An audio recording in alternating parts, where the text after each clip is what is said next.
بسم الله الرحمن الرحيم. الرحمن علم القرآن، خلق الإنسان علمه البيان. الشمس والقمر بحسبان، والنجم والشجر يسجدان. والسماء رفعها ووضع الميزان، ألا تطغوا في الميزان. وأقيموا الوزن بالقسط ولا تخسروا الميزان. والأرض وضعها للأنام، فيها فاكهة والنخل ذات الأكمام. والحب ذو العصف والريحان، فبأي آلاء ربكما تكذبان. خلق الإنسان من صلصال كالفخار، وخلق الجان من مارج من نار. فبأي آلاء ربكما تكذبان. رب المشرقين ورب المغربين، فبأي آلاء ربكما تكذبان. مرج البحرين يلتقيان، بينهما برزخ لا يبغيان. فبأي آلاء ربكما تكذبان. يخرج منهما اللؤلؤ والمرجان، فبأي آلاء ربكما تكذبان. وله الجوار المنشآت في البحر كالأعلام، فبأي آلاء ربكما تكذبان. كل من عليها فان، ويبقى وجه ربك ذو الجلال والإكرام. فبأي آلاء ربكما تكذبان. يسأله من في السماوات والأرض كل يوم هو في شأن. فبأي آلاء ربكما تكذبان. سنفرغ لكم أيها الثقلان، فبأي آلاء ربكما تكذبان. يا معشر الجن والإنس إن استطعتم أن تنفذوا من أقطار السماوات والأرض فانفذوا، لا تنفذون إلا بسلطان. فبأي آلاء ربكما تكذبان. يرسل عليكما شواظ من نار ونحاس فلا تنتصران. فبأي آلاء ربكما تكذبان. فإذا انشقت السماء فكانت وردة كالدهان. فبأي آلاء ربكما تكذبان. فيومئذ لا يسأل عن ذنبه إنس ولا جان. فبأي آلاء ربكما تكذبان. يعرف المجرمون بسيماهم فيؤخذ بالنواصي والأقدام. فبأي آلاء ربكما تكذبان. هذه جهنم التي يكذب بها المجرمون يطوفون بينها وبين حميم آن فبأي آلاء ربكما تكذبان ولمن خاف مقام ربه جنتان فبأي آلاء ربكما تكذبان ذواتا أفنان فبأي آلاء ربكما تكذبان فيهما عينان تجريان فبأي آلاء ربكما تكذبان فيهما من كل فاكهة زوجان فبأي آلاء ربكما تكذبان متكئين على فرش بطائنها من استبرق وجنى الجنتين دان فبأي آلاء ربكما تكذبان فيهن قاصرات الطرف لم يطمثهن إنس قبلهم ولا جان فبأي آلاء ربكما تكذبان كأنهن الياقوت والمرجان فبأي آلاء ربكما تكذبان هل جزاء الإحسان إلا الإحسان فبأي آلاء ربكما تكذبان ومن دونهما جنتان فبأي آلاء ربكما تكذبان مدهامتان فبأي آلاء ربكما تكذبان فيهما عينان نضاختان فبأي آلاء ربكما تكذبان فيهما فاكهة ونخل ورمان فبأي آلاء ربكما تكذبان فيهن خيرات حسان فبأي آلاء ربكما تكذبان حور مقصورات في الخيام فبأي آلاء ربكما تكذبان لم يطمثهن إنس قبلهم ولا جان فبأي آلاء ربكما تكذبان متكئين على رفرف خضر وعبقري حسان فبأي آلاء ربكما تكذبان تبارك اسم ربك ذي الجلال والإكرام بسم الله الرحمن الرحيم تبارك الذي بيده الملك وهو على كل شيء قدير الذي خلق الموت والحياة ليبلوكم أيكم أحسن عملا وهو العزيز الغفور الذي خلق 7 سماوات طباقا ما ترى في خلق الرحمن من تفاوت فارجع البصر هل ترى من فطور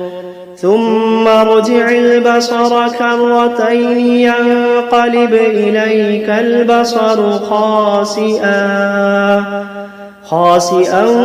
وهو حسير ولقد زينا السماء الدنيا بمصابيح وجعلناها رجوما للشياطين وأعتدنا لهم عذاب السعير وللذين كفروا بربهم عذاب جهنم وبئس المصير إذا ألقوا فيها سمعوا لها شهيقا وهي تفور تكاد تميز من الغيظ كلما ألقي فيها فوج سألهم خزنتها ألم يأتكم نذير قالوا بلى قد جاءنا نذير فكذبنا وقلنا ما نزل الله من شيء إن أنتم إلا في ضلال كبير وقالوا لو كنا نسمع أو نعقل ما كنا في أصحاب السعير فاعترفوا بذنبهم فسحقا لأصحاب السعير إن الذين يخشون ربهم بالغيب لهم مغفرة وأجر كبير وأسروا قولكم أو اجهروا به إنه عليم بذات الصدور ألا يعلم من خلق وهو اللطيف الخبير ألا يعلم من خلق وهو اللطيف الخبير هو الذي جعل لكم الأرض ذلولا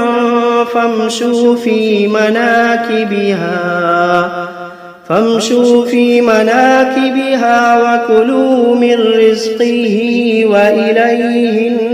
النشور أأمنتم من في السماء أن يخسف بكم الأرض فإذا هي تمور أم أمنتم من في السماء أن يرسل عليكم حاصبا فستعلمون كيف نذير ولقد كذب الذين من قبلهم فكيف كان نكير أولم يروا إلى الطير فوقهم صافات ويقبضن ما يمسكوهن إلا الرحمن إنه بكل شيء بصير أمن هذا الذي هو جند لكم ينصركم من دون الرحمن إن الكافرون إلا في غرور أمن هذا الذي يرزقكم إن أمسك رزقه بل لجوا في عتو ونفور أفمن يمشي مكبا على وجهه أهدى أمن يمشي سويا على صراط مستقيم قل هو الذي أنشأكم وجعل لكم السمع والأبصار والأفئدة قليلا ما تشكرون قل هو الذي ذرأكم في الأرض وإليه تحشرون ويقولون متى هذا الوعد إن كنتم صادقين قل إنما العلم عند الله قل إنما العلم عند الله وإنما أنا نذير مبين فلما رأوه زلفة سيئت وجوه الذين كفروا وقيل هذا الذي كنتم به تدعون قل أرأيتم إن أهلكني الله ومن معي أو رحمنا فمن يجير الكافرين من عذاب أليم قل هو الرحمن آمنا به وعليه توكلنا فستعلمون من هو في ضلال مبين قل أرأيتم إن أصبح ماؤكم غورا فمن يأتيكم بماء معين بسم الله الرحمن الرحيم قل أوحي إلي أنه استمع نفر من الجن فقالوا إنا سمعنا قرآنا عجبا يهدي إلى الرشد فآمنا به ولن نشرك بربنا أحدا وأنه تعالى جد ربنا ما اتخذ صاحبة ولا ولدا وأنه كان يقول سفيهنا على الله شططا وأنا ظننا أن لن تقول الإنس والجن على الله كذبا وأنه كان رجال من الإنس يعوذون برجال من الجن فزادوهم رهقا وأنهم ظنوا كما ظننتم أن لن يبعث الله أحدا وأنا لمسنا السماء فوجدناها ملئت حرسا شديدا وشهبا وأنا كنا نقعد منها مقاعد للسمع فمن يستمع الآن يجد له شهابا رصدا وأنا لا ندري أشر أريد بمن في الأرض أم أراد بهم ربهم رشدا وأنا منا الصالحون ومنا دون ذلك كنا طرائق قددا وأنا ظننا أن لن نعجز الله في الأرض ولن نعجزه هربا وأنا لما سمعنا الهدى آمنا به فمن يؤمن بربه فلا يخاف بخسا ولا رهقا وأنا منا المسلمون ومنا القاسطون فمن أسلم فأولئك تحروا رشدا وأما القاسطون فكانوا لجهنم حطبا وأن لو استقاموا على الطريقة لأسقيناهم ماء غدقا لنفتنهم فيه ومن يعرض عن ذكر ربه يسلكه عذابا صعدا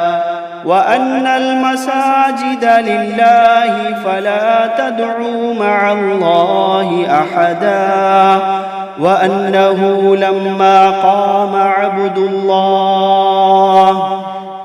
وأنه لما قام عبد الله يدعوه كادوا يكونون عليه لبدا